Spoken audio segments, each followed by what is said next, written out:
প্রিয় দর্শক, আসসালামু আলাইকুম। কেমন আছেন সবাই? আজকে আমি আপনাদের মাঝে শেয়ার করব কক্সবাজার হোটেল স্টাইলে বরবটি ভাজি রেসিপি।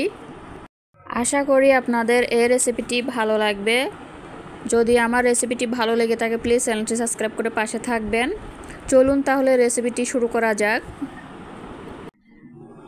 বরবটি ভাজি করার জন্য আমি এখানে হাফ কেজি পরিমাণ বরবটি এই সাইজের করে কেটে নিয়েছি, আর এখানে 2টা আলু কিউব কিউব করে পাতলা করে কেটেছি। আপনারা চাইলে কুচি করেও দিতে পারেন, কোনো অসুবিধা নেই।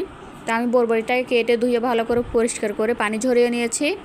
আর এখানে একটা প্যানে পর্যাপ্ত পরিমাণ তেল দিয়ে দিলাম। তেলটা ভালো করে গরম হয়ে গেলে দিয়ে দিব পেঁয়াজ কুচি, দিয়ে দিচ্ছি আদা রসুন হাফ চামচ পরিমাণ,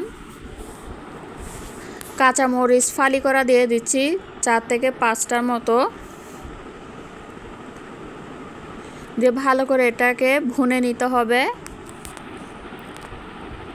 দিয়ে দিচ্ছি হাফ চামচ পরিমাণ লবণ, হাফ চামচ পরিমাণ হলুদের গুঁড়া দিয়ে মশলাটাকে ভালো করে কষিয়ে নিব।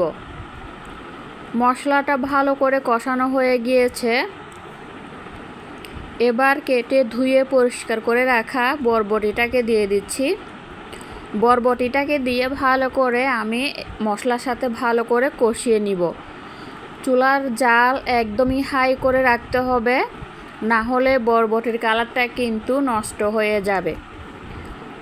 লো আঁচে রান্না করলে বরবটির কালারটা কালচে হয়ে যাবে, দেখতে ভালো লাগবে না। ভালো করে মশলার সাথে বরবটিটাকে মিশিয়ে ঢাকনা দিয়ে ঢেকে রান্না করে নিব 10 মিনিট।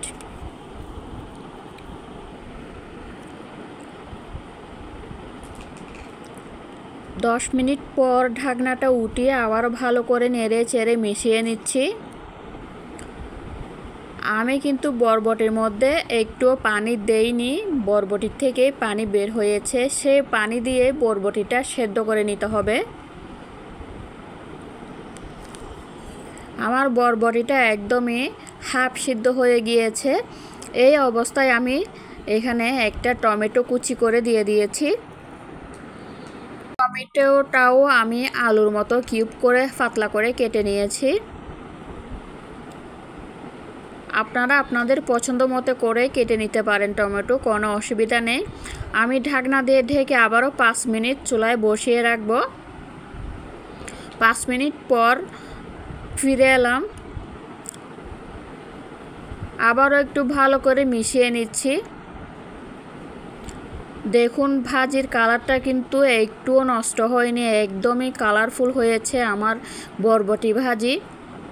কারণ হাই হিট করে ভাজি করলে কালারটা কিন্তু একদমই পারফেক্ট থাকে। নেড়ে চেড়ে ভালো করে মিশিয়ে নিয়েছি।